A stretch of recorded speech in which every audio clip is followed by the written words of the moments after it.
Rishabh Pant corona positive हो गए। England में होने वाली टेस्ट सीरीज में ऋषभ पंत अब नहीं खेल पाएंगे क्योंकि उनकी कोरोना रिपोर्ट पॉजिटिव आई है।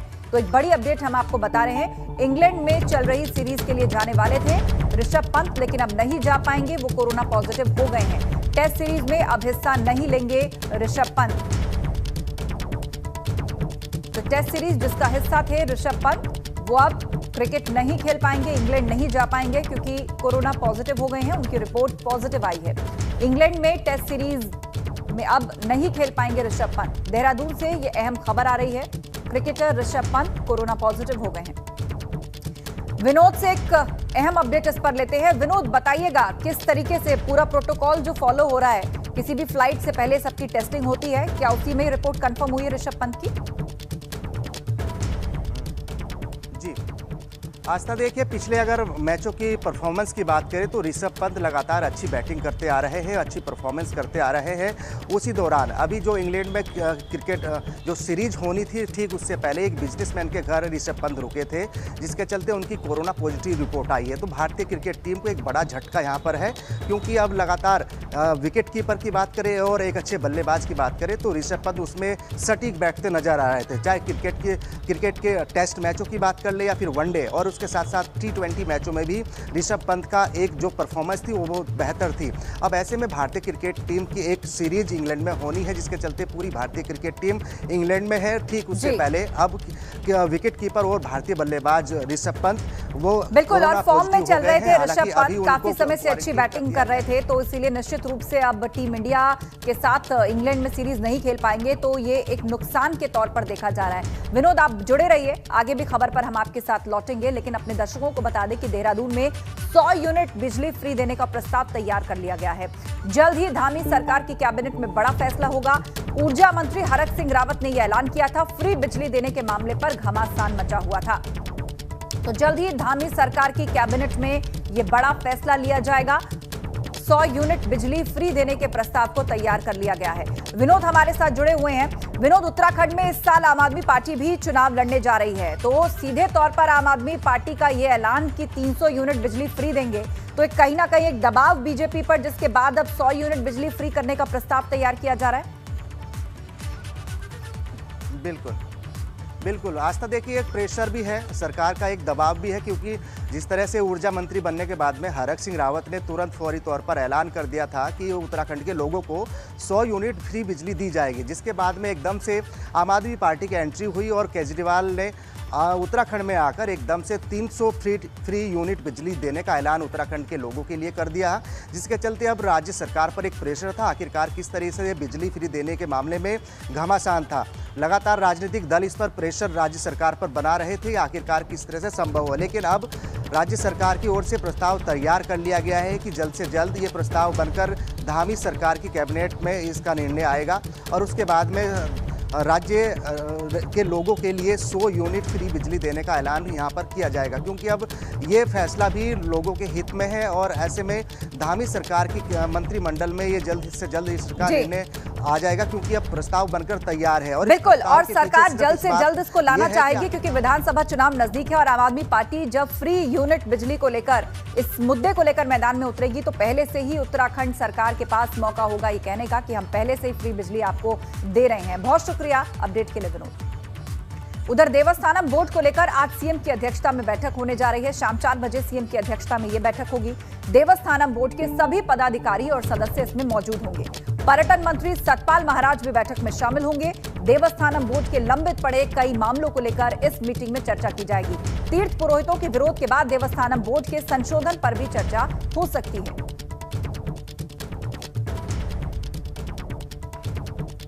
तो देवस्थानम बोर्ड से जुड़ी हुई अहम मीटिंग आज होने जा रही है। तीर्थ पुरोहितों के विरोध के बाद बोर्ड के संशोधन पर भी आज इसमें चर्चा हो सकती है।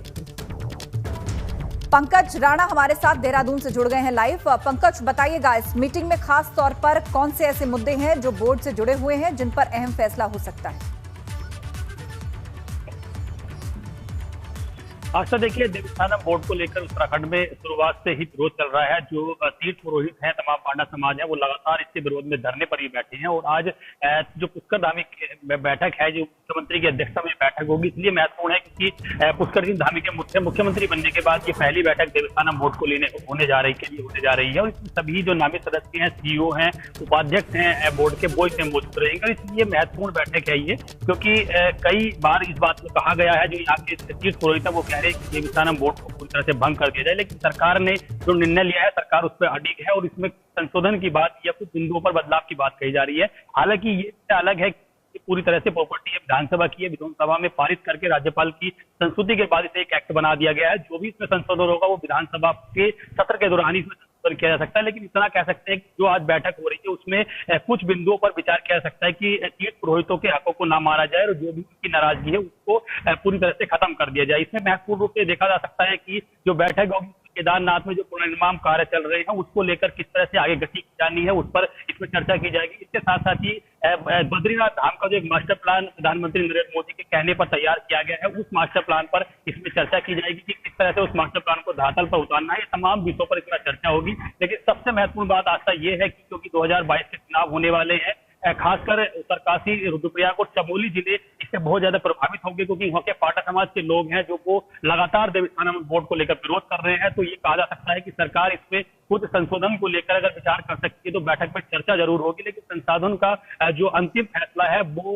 विधानसभा के माध्यम से ही किया जा सकता है। तो आज बैठक का इंतजार है। और तीर्थ पुरोहितों का ऐसा एक और आरोप है, ये उनका कहना है कि कई बार बैठकें हुई हैं, जब बोर्ड बनाया गया ना ही तीर्थ पुरोहितों को इसमें विश्वास में ले गया और जितनी भी बैठकें हुई हैं उसमें किसी भी तीर्थ पुरोहित को बुलाया नहीं गया। तो इस तरह का आरोप उनका है। ये नाराजगी है कि अगर बैठकें हो रही है तो उसमें जो वहाँ के स्थानीय तीर्थ पुरोहित है उनको बुलाया जाए, उनके साथ विचार विमर्श किया जाए, कुछ अगर दिक्कतें हैं तो उसको दूर करने का प्रयास किया जाएगा। इस तरह की समस्याएं उनके सामने आ रही है। हालांकि अब ये उनकी नजरें लिखी हुई हैं, शाम को जो बैठक 4 बजे होगी देवस्थानम बोर्ड को लेकर कि उसमें किस तरह का निर्णय सरकार लेती है और क्या फैसला इसमें आखिर आगे किया जा सकता है। बिल्कुल, तो तीर्थ पुरोहितों ने कई बात की आपत्ति जताई थी, लेकिन खबर यह भी है कि कुछ मेंबर्स को भी बदला जा सकता है। इसको लेकर किस तरह की सुगबुगाहट है? क्या नए मेंबर्स में कुछ तीर्थ पुरोहितों को भी उनका जो जगह है उसको बढ़ाया जा सकता है, उस पर विचार किया जा सकता है? देखिए, जब मुख्यमंत्री तीरथ सिंह रावत बने थे, उन्होंने मुख्यमंत्री बनने के बाद ही ऐलान कर दिया था कि देवस्थानम बोर्ड को भंग करेंगे। जो भी इसमें मंदिर सम्मिलित किए गए हैं 51 मंदिर, को इससे बाहर कर देंगे। तो इस बात के बाद ही जो तीर्थ पुरोहित है उनको ये आस लगी कि अब देवस्थानम बोर्ड भंग कर दिया जाएगा। लेकिन उसके बाद भी बैठकें नहीं हुई, ऐसी मामला चलता रहा। पुरोहितों को ये लगा कि अगर तीरथ सिंह रावत मुख्यमंत्री बने रहे आगे तो संभवतः ये बोर्ड है पूरी तरह से खत्म कर दिया। लेकिन उसके बाद तीरथ सिंह रावत को हाथ धोना पड़ा, वो चले गए। पुष्कर सिंह धामी आए हैं। हालांकि पुष्कर सिंह धामी से कई बार ये बात पूछी गई है कि देवस्थानम बोर्ड को लेकर उनका क्या अंतिम निर्णय होगा, क्या वो करेंगे। तो उन्होंने साफ तौर पर ये कहा है कि जो भी हक उनके हक हकूकधारियों के हैं, वहाँ के तीर्थ पुरोहितों के हैं, उनसे विचार विमर्श करके इसमें आगे का निर्णय लिया जाएगा। तो ये कह सकते हैं कि अभी थोड़ा वक्त है और चुनावों से पहले संभवतः अगर इसमें संशोधन का प्रस्ताव लाया जाता है, विचार किया जाता है, तो विधानसभा के पटल पर लाकर उस पर कुछ बिंदुओं में अगर प्रस्ताव पारित होते हैं या उसे आगे संशोधन करने की संभावना होती है तो उसे विधानसभा के माध्यम से किया जाएगा। लेकिन इतना जरूर कह सकते हैं कि देवस्थानम बोर्ड को लेकर पुष्कर धामी ने एक आगे कदम बढ़ाया है और बोर्ड के सभी सदस्यों को बुलाकर उनसे करने की पहल की है कि उसमें किस तरह की दिक्कतें हैं, क्या समस्याएं हैं, ताकि उन समस्या को दूर करके तीर्थ पुरोहितों का सम्मान रखा जाए, उनकी जो दिक्कत है उनको दूर कर दिया जाए। जी हाँ, बिल्कुल। जानकारी के लिए बहुत शुक्रिया। तो आज नजर रहेगी कि इस बैठक में क्या महत्वपूर्ण फैसले लिए जाते। राजस्थान के पूर्व उप मुख्यमंत्री सचिन पायलट का आज देहरादून दौरा है। महंगाई के मुद्दे को लेकर कांग्रेस भवन में वो एक प्रेस कॉन्फ्रेंस भी करने जा रहे हैं। कांग्रेस के प्रदेश अध्यक्ष प्रीतम सिंह भी इसमें मौजूद रहेंगे। प्रेस कॉन्फ्रेंस के बाद पार्टी के पदाधिकारियों के साथ बैठक भी करेंगे। सचिन पायलट आज देहरादून आ रहे हैं। महंगाई के मुद्दे को लेकर कांग्रेस भवन में एक प्रेस कॉन्फ्रेंस भी की जाएगी। कांग्रेस के प्रदेश अध्यक्ष प्रीतम सिंह भी इस दौरान मौजूद होंगे। पार्टी के पदाधिकारियों के साथ एक बैठक भी करेंगे।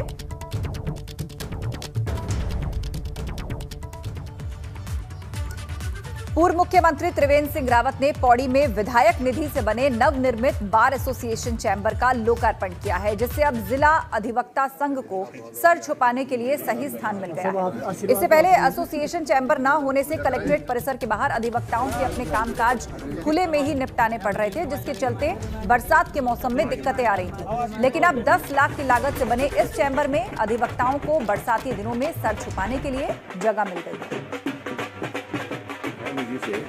यहाँ पर अपने जो पौड़ी के हमारे अधिवक्ता हैं, कलेक्ट्रेट में जो लोग काम कर रहे हैं वर्षों से, उनके लिए यहाँ पर कुछ कक्ष बनाए हैं और उसका लोकार्पण हुआ है। उसके लिए मैं बार को बहुत बधाई देता हूँ, विधायक जी को धन्यवाद करता हूँ कि उन्होंने हमारे अधिवक्ताओं की चिंता की है। देहरादून से अगली खबर, शिक्षकों की पदोन्नति का रास्ता साफ हो गया है। पदोन्नति के बाद 670 शिक्षक हेडमास्टर बनाए जाएंगे। 2000 से ज्यादा सहायक शिक्षकों की पदोन्नति होगी। शिक्षकों की वरिष्ठता के आदेश जारी होने के बाद प्रमोशन होगा और जल्द ही इसको लेकर आदेश जारी किया जाएगा। पदोन्नति के बाद कुल 670 शिक्षक होंगे जो हेडमास्टर बन जाएंगे और 2000 से ज्यादा सहायक शिक्षकों का भी प्रमोशन किया जाएगा। उत्तराखंड बोर्ड के हाई स्कूल और इंटर के रिजल्ट जुलाई के आखिरी सप्ताह में घोषित होंगे। इसका ऐलान शिक्षा मंत्री अरविंद पांडे ने कर दिया है। इस बार बिना एग्जाम दिए ही बच्चों का रिजल्ट घोषित होगा, जिसमें उनके पिछली बार के मार्कशीट और प्रैक्टिकल और उनके पिछले 1 साल के रिपोर्ट कार्ड के हिसाब से रिजल्ट जारी किया जाएगा। कुछ बच्चे ऐसे हैं जो इस बार आने वाले रिजल्ट से संतुष्ट नहीं हैं। ऐसे में उत्तराखंड के शिक्षा मंत्री अरविंद पांडे ने कहा कि ऐसे बच्चे जो अपने रिजल्ट से संतुष्ट नहीं, उन्हें अलग से एग्जाम की व्यवस्था की जाएगी ताकि वो एग्जाम देने के बाद अपना सही रिजल्ट हासिल कर सके। हाई स्कूल और इंटर दोनों बच्चों को जो बोर्ड के एग्जाम देने वाले हैं, सबको प्रमोट किया गया है और उनकी जो परफॉर्मेंस है कक्षा 9 से लेके कक्षा 10 और 11 और वर्तमान असेसमेंट, इन सब को एक पॉलिसी बना के बच्चों को प्रमोट करने का निर्णय लिया गया है। बावजूद अगर जो किसी बच्चे को लगता है कि मैं मेरिट में आना चाहता हूँ, मुझे ज़्यादा अंकों की आवश्यकता है, वह दोबारा अपना एग्जाम देना चाहता है, तो उसके लिए हमने व्यवस्था की है और उनके कार्यक्रम बहुत जल्दी बोर्ड के माध्यम से घोषित कर दिए जाएंगे। उधर उत्तरकाशी के प्रभारी मंत्री गणेश जोशी जिले के 4 दिनों के दौरे पर हैं। सबसे पहले विश्व प्रसिद्ध काशी विश्वनाथ मंदिर के दर्शन उन्होंने किए और उसके बाद गणेश जोशी जोशीआड़ा में भाजपा कार्य समिति की बैठक में शामिल हुए। आने वाले चुनावों को लेकर उन्होंने कहा कि 2022 में फिर से भाजपा की सरकार बनेगी। कोविड की वजह से सब वर्चुअल हो रहा था, थोड़ा सा स्थिति सामान्य की ओर है। आज उत्तरकाशी जिले की कार्य समिति यहाँ पर रखी गई, जिसमें जिले के सारे कार्यकर्ता यहाँ पर आए। इनसे संवाद करने के लिए और हमारी केंद्र की सरकार और प्रदेश की सरकार जो जनहित के काम कर रहे हैं, जनता के लिए काम कर रही है, उन सबकी जानकारी देने के लिए, इनकी समस्याओं को सुनने के लिए मैं इनके बीच में आया हूँ। नैनीताल पहुंचे नीति आयोग के वीसी राजीव कुमार ने कहा कि उत्तराखंड में कोरोना से उभरने के लिए बहुत काबिलियत है। यहां खेती और फल उद्योग के साथ पर्यटन और जड़ी बूटी भी है जो इसे आर्थिक संकट से आसानी से उबार सकती है। राजीव कुमार नैनीताल के मुक्तेश्वर, धानाचूली, कासिया लेक और मानघेर गांव पहुंचे। यहां उन्होंने इंडो डच हॉर्टिकल्चर प्रोजेक्ट की ओर से लगे सेब के बगीचे देखे। सेब की इटालियन ब्रीड को देखकर वो काफी खुश हुए। और अब ऐसा हो गया है कि एग्रो प्रोसेसिंग के हम लोगों को बड़े बड़े यूनिट्स लगाने की आवश्यकता नहीं है, छोटे भी लग सकते हैं। जैसे कि ये श्री चड्ढा साहब इतना बड़ा काम कर रहे हैं कि 500 फार्म बना रहे हैं सेब के।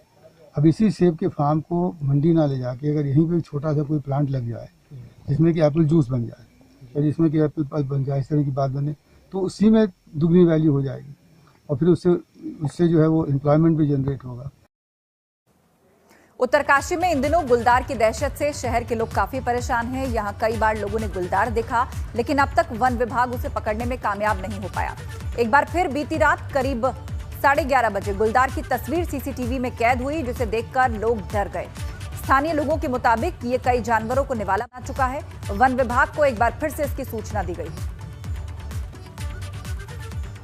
जोशीमठ में समुद्र तल से 9000 फीट की ऊंचाई पर फ्लूला नारायण मंदिर के कपाट आज सुबह 11 बजे वैदिक मंत्रोच्चार विधि विधान के साथ खोले जाएंगे। कपाट खोलने की सभी तैयारियां पूरी कर ली गई हैं। फ्यूला नारायण धाम अपनी विशिष्ट पूजा और परंपराओं के लिए जाना जाता है। यहां भगवान फ्यूला नारायण का फूलों से श्रृंगार सिर्फ महिला ही कर सकती हैं। कपाट खुलने से लेकर नंदाष्टमी पर कपाट बंद होने तक महिला ही फूलों से भगवान का श्रृंगार करेंगी। इसमें कुंवारी कन्या या फिर 60 साल से अधिक उम्र की महिला हो सकती है। और इसी के साथ इस बुलेटिन में बस इतना ही। खबरों का सिलसिला जारी है, आप देखते रहिए एबीपी गंगा।